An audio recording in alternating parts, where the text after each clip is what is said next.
everyone, I'm here today with my Kindle TBR. I realised I disappeared a little bit. I was unwell, work was really hectic. So yeah, everything should be going back to normal nowish, hopefully. But yeah, I'm here today to just talk about the books that I've got on my TBR because, as you know, whenever I film a weekly reading wrap-up, I pull a book out of my TBR bag. Now, I've been quite good recently at getting towards these books, but I wasn't so good earlier on, and so a lot of people probably don't even know what is on my Kindle anymore, what I might be picking between. So these are all the books I'm hoping to get into. Well, I hope to get to all of these at some point this year, to be honest. And they are all ones that I will be picking from. So the first book I want to talk to you about is actually one that I didn't pick out. I picked out a book further on in the series, and so I actually picked out the fourth book in the series, and this is the Gone series by Michael Grant. So obviously I needed to add the first three books to the Kindle as well. I read the first one last year. I think I gave it 3 stars, maybe 4, 3.5, somewhere around there. I enjoyed it. I'm happy to continue the series. So yeah, I have got Hunger, I have got Lies, and I have got Plague. I'm planning to pick one up sort of every 2 to 3 months, I think. Maybe a bit more frequent if I get really into the series, but I don't want to go over the top either because I've not picked the rest of the series out of my TBR bag yet. I own it, but it might be years before I pick those out. So spread these out sort of slowly. If you're not aware of what this series is about, it is a YA kind of dystopian kind of series, sci-fi. I don't even know how to go on about explaining it, but basically one day everyone over the age of 15 just disappears, poofs, and it's almost like they're kind of think almost like of them being in a dome. There's like this wall all the way around, they can't get out, you can't even touch the wall. It's not a visible wall, but you can't touch it, it kind of gives you a shock. And yeah, these under 15s are all just trapped there and mayhem ensues, and they're all trying to work out how to survive, how to get along with each other, how to adapt, but then also wondering what has actually happened, what is this kind of wall that they are now stuck by. And yeah, it's really interesting. I had my issues with it, but as I said, I'm happy to continue on with this series. Another really old book that I'd pulled out forever ago in my TBR bag was actually another Michael Grant book, and that was Messenger of Fear, which is the first book in the Messenger of Fear series. This is also a YA series which seems to have fantasy, paranormal kind of themes. I don't know an awful lot about this one. I've not heard much about this one either. Seems to have very mixed reviews on Goodreads. I'll get to it at some point. I don't really want to have 2 Michael Grant series on the go at once, so I might work through a bit more of the Gone series before I pick this one up. Then the next book I picked out of my TBR bag was again one that was like a third in the series, I think, and this is a series that I must have picked up on like an Amazon sale on a whim, like 99p each, because I just don't know these books at all. They're obviously like very unknown as well. They, I think, were originally published in German and have been translated to English, so there's that going for them. I'd be, you know, reading a bit slightly more diverse than normal. So the books are Morgue Drawer 4, Morgue Drawer Next Door, and Morgue Drawer for Rent. Wow, they are tongue twisters. And they are by Jutta Profit, and then translated by Eric J. Mackey. And these are about someone who sort of works in a morgue, and they have sort of crime kind of crossover. There's also a bit of paranormal crossover from what I can see. They seem a bit hit and miss. There are some people that like them, there are many people that don't. I'm thinking that if I just go in with very low expectations, because at the end of the day I did pay 99p for these, I'll probably have a fine time. I'm hoping. Next we have a book that many people will have heard of, and that is Old Man's War by John Scalzi. And this is a adult sci-fi novel, and it's about an old man who gets into some sort of war with aliens. That's all I really know, but it's a really, really, really popular book. It's got amazing reviews. It's got an amazing rating. I mean, it's got a 4.23 average on Goodreads, and that's with over 116,000 ratings. So, like, it's hopefully a really solid, good book. And I'm just waiting to be in the mood for this one, basically, because sci-fi, I can enjoy sci-fi a lot, but I have to be in the mood. And recently I've been going through a really thrillery mood, so I've just not picked it up, but this one is high up on the list. Next we have another book that I hadn't heard of again when I pulled it out. It must have been one that I'd bought for 99p on a whim. And that is The Highwayman's Daughter by Henriette Guyland. Hopefully I'm saying that correctly. And this is a historical romance.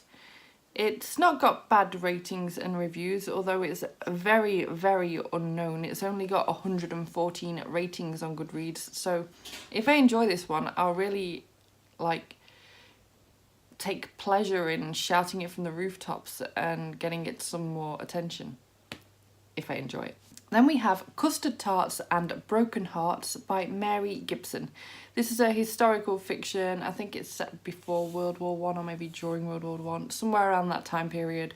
And it's about women working in factories and sort of fighting for their rights. And yeah, I'm expecting to really enjoy this one. I just need to be in the mood for it. I love historical fiction. It's one of my favourite genres, but I've really not picked very many historical fictions up in the last year or so. Not many at all. I need to fix that. Next we have The Crown's Game by Evelyn Skye. This is a YA fantasy novel and it's had a lot of hype on BookTube. You're probably aware of this book. I actually didn't pull this one out of the TBR bag. This one I won in a Goodreads kind of group. I was doing some sort of like reading competition thing and I won.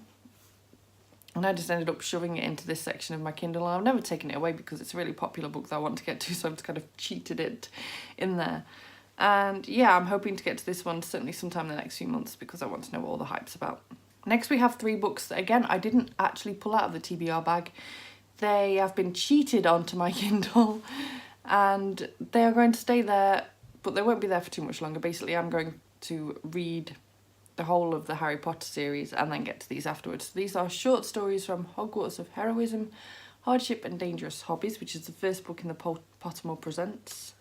Then we have short stories from Hogwarts of Power, Politics and Pesky Poltergeists. And then we have Hogwarts, An Incomplete and Unreliable Guide.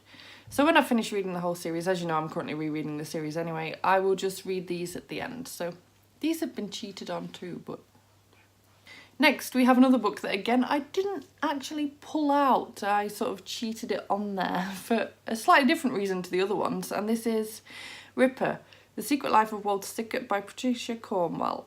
I'm obsessed with Jack the Ripper anyway. I can't get enough of Jack the Ripper, like reading about it in my spare time. Are you going to shut up? Nope. Do I talk through the barking? What do I even do at this point? Ooh. I think we've got peace. So yeah, I really enjoy Jack the Ripper, and basically I was looking at this book on Amazon and I remember looking and thinking, oh yeah, I should add that to my wish list. Like, I don't believe for one second that Walter Sickert was probably Jack the Ripper. I've had many of my own theories and Walter Sickert's not really one of them. But all the same, I wanted to check this out, so I thought, oh, I'll add it to my wish list. Accidentally bought it instead. For about £5.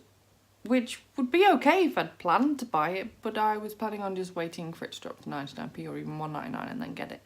So I was a little bit annoyed about that, but at the same time I did really want to read it, so I thought there's no point worrying about trying to get refunded or anything. So instead, I just thought I'd jump it onto my Kindle so I can actually read it in a timely manner since I've paid more than I normally would for a Kindle book for it. Next we have a book that did actually come out of the TBR bag. Woo, we're back to them. And that is Before the Storm by Diane Chamberlain. Diane Chamberlain writes women's fiction. They've often got a bit of a mystery element to them. They're quite drama filled. I've read one in the past, really enjoyed it. I think I gave it like 4 stars. I'm not sure what this one's actually about. I've just been collecting all of her books. And so this is one that I pulled out. And It's probably a little bit heart-wrenching looking at the description of it, but yeah, I'll reserve comment until I've actually read it. It's got some good reviews, it's got some good ratings. So then we have two books that I've not heard of, and their saving grace is that they are short, because I've not got very high expectations for them. It was the second book that I pulled out of the TBR bag, and so I grabbed a hold of the first one as well and shoved that onto my Kindle with it. And so this is the Fool Me Once series. So I've got Shame on You, and then the second book is Shame on Me, and these are by Tara Civic. And yeah, these look kind of like tacky romance, bit of humour thrown in, kind of really light, fluffy, not really me reads. But I'm up for trying new things. I enjoy dabbling in different genres anyway. Maybe this one will surprise me, or rather these two will surprise me, but I'm not in any rush. And like I said, I'm glad that they're not very long, just in case I don't really get on with them too well. Next we have Anomaly by Tonya Cooper, and this is a YA fantasy paranormal-y sort of novel. I don't know an awful lot about it. It's the first book in a series called Schrodinger's Consortium.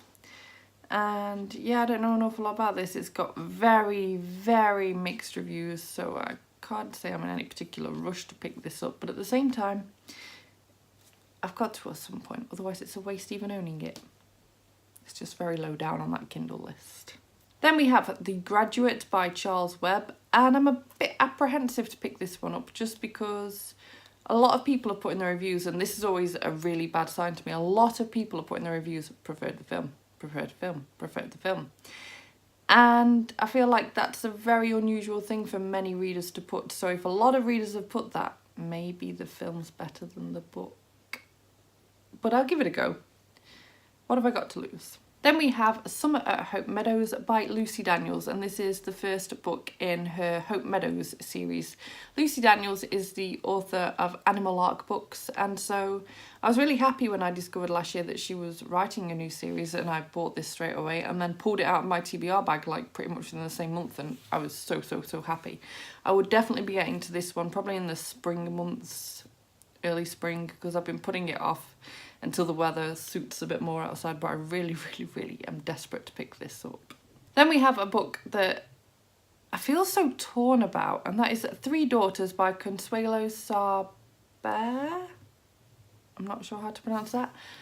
And this is a historical fiction. As I said, I've been neglecting historical fiction recently, and I really want to get into this, especially since it's quite a sort of long spanning one. I really enjoy historical fictions that cover like a whole lifetime or like several decades, and this does that. And it'd be quite a diverse read because it's set in a tiny village near Jerusalem and focuses on 3 generations of Palestinian Christian women.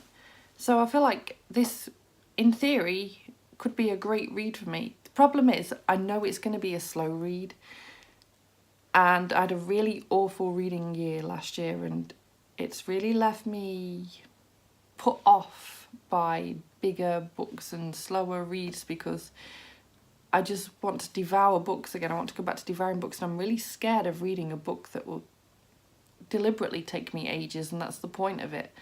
And years ago that wouldn't have fazed me one bit, but because I've had such a bad reading year last year, I'm just really put off by this. So I do want to read it. I'm really eager to read it, but I'll probably wait until I'm over this whole I want to feel like I'm devouring books thing. Next we have Abducted by T.R. Regan, and this is the first Lizzie Gardner book in a sort of crime series, so you probably don't need to read them in order. And yeah, I don't know an awful lot about this. It's got very mixed reviews, but it's one of my favourite sort of genres, so I'm sure I will have fun whatever, even if it's just having fun judging it. Then we have a book called The Winter People by Rebecca L. Purdy. I pulled this out of my TBR bag forever ago, and I mean forever ago, and this is a YA fantasy novel that, if I'm being honest, I can't even remember what it's about anymore at all. But, you know, I'll give it a go because I own it. It's just further down on the Kindle list. Then we have Anne Frank's Tales from the Secret Annex, a collection of her short stories, fables and lesser-known writings. And I really desperately want to pick this up. The problem is, I really want to read The Secret Diary of Anne Frank first, just to give myself a bit of context, because I've actually never read it, which is shocking. The problem is I don't own it, so I need to get a hold of a copy somewhere or another, or pick up the audiobook or something and just devour it so that I can get to this one, because this one is very, very, very high on my list. This is the sort of thing I really want to check out right now. Then we have Summer Nights at the Moonlight Hotel by Jane Costello. I've heard mixed things about this. This is just a kind of women's fiction novel, bit of a light, fluffy read, and I'm sure I'll have a fine time reading it. I just probably won't love it, and knowing that I probably won't love it has just not made me rush to pick it up. Kath has read this and she told me that, you know, she enjoyed it. She thought it was okay. She thinks I'll fly through it. So I just need to wait to be in the mood. Maybe when the weather picks up a bit, I'll get there. Next we have a book that I didn't pull out of my TBR bag because I pulled the sequel out. So this book is That Darkness by Lisa Black. And the book that I'd pulled out was Unpunished by Lisa Black, which is actually a book that I'd received from the publishers via NetGalley. So I went and bought the first book, even though I probably don't need to. In these sort of series, these crime novel series, you don't really need to read them in order, but I like doing where I can. So I picked up the first one, so I'm going to try and read both of these quite soon, because this review's a little bit overdue, just a bit over a year. I really want to prioritise the NetGalley books when I pull them out of my bag, but yeah, I need to get to this one soon. Next we have Halfblood, which is the first book in the Covenant series by Jennifer L. Armentrout. And I don't know an awful lot about this series other than it's YA, it's fantasy, it's a bit paranormal, and that I'll probably fly through it because it'll be a short, quick, easy read. Then we have a book, again, that I did not pull out of the TBR bag, but with good reason for this.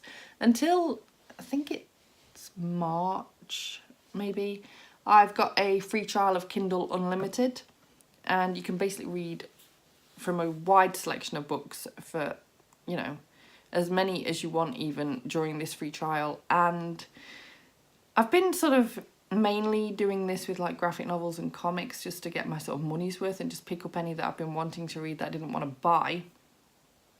But since then, I've also been keeping an eye on what other people, for example, again, Kath over at Kath Elizabeth Reads, been keeping an eye on what other people have been picking up with this trial, and she read this book, which is Magic Bitter, Magic Sweet by Charlie N. Holmberg, and she really enjoyed this book, and it made me think, well, what have I got to lose? I might as well give it a go too. It's not like I'm paying for it. So I shoved this straight onto my TBR section of my Kindle, thinking it can just go there so that I don't forget about it. And so, yeah, I'll be reading this one soon, just because the trial ends in a couple of months and I want to try and get a few more books done yet. But I'm really excited to try this out. It sounds really strange, actually, but in a good way. And it was a YA fantasy novel. And finally, and this one's more an honourable mention than anything else, because I'm actually reading this right now. The most recent book I pulled out of my Kindle TBR bag is a Stephen King book, and that is Revival. And I'd been a bit hesitant in picking this up straight away because I was unsure whether it's a good place to start with Stephen King. He's got so many books and I've never read any of them, and I own a lot of them, and it's like, where do you start? And so I was doing some reading around, find out that this probably isn't the best place to start, but it's definitely not the worst place to start. And so I just decided to just give it a go rather than letting it sit on my Kindle for forever. I'm really enjoying it so far. Actually, I've only read 13%, and that is only 2 chapters. And my takeaway from his sort of writing so far in this first 13% of my first Stephen King journey is that, wow, can he write? I mean, the book so far, the actual topic, I mean, it changes. I know full well that I'm going to enjoy it because it's a book that covers, like, again, as I said, many decades of someone's life. I really enjoy that. But it's not my cup of tea so far in terms of like subject matter. Like, it's covering quite a religious area in the book right now, and there's a lot of focus on God and all that sort of thing. It's not really my cup of tea, but at the same time, like, wow, what a writer. I'm not interested in that at all yet. He has me hooked. I'm like, what's going to happen next? What's going to happen next? How is this all going to tie together? How is this going to lead to one of the most horrifying endings he's ever written, and all this, that and the other? Like, he has me hooked. I am thoroughly going to enjoy this, I think. And so that is everything currently on my Kindle.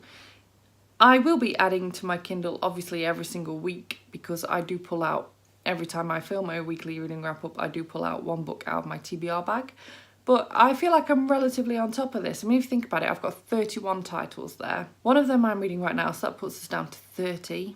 5 of those titles were cheated on there, so that puts me technically on to 25 TBR books. And if you throw on top of that, that I'm meant to be pulling one out a week, I feel like that number's not going to change right now, because I'm, for the most part, reading at least 1 to 2 books on my Kindle a week. So I'm happy.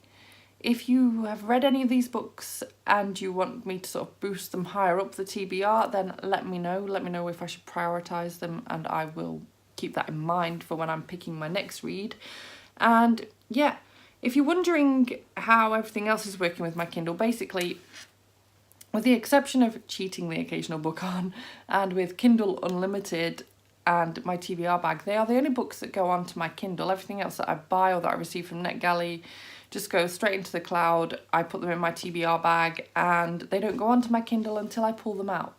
And while this might seem a really extreme way of picking my TBR, I just own too many books, and it was stressing me out a bit knowing that I'd got literally thousands of books to choose from, and I was like, I don't even know where to begin. So by having this smaller TBR, of which, as I said, even if you count it in the worst way possible right now, I've got 30 books to pick from on my Kindle. That is it.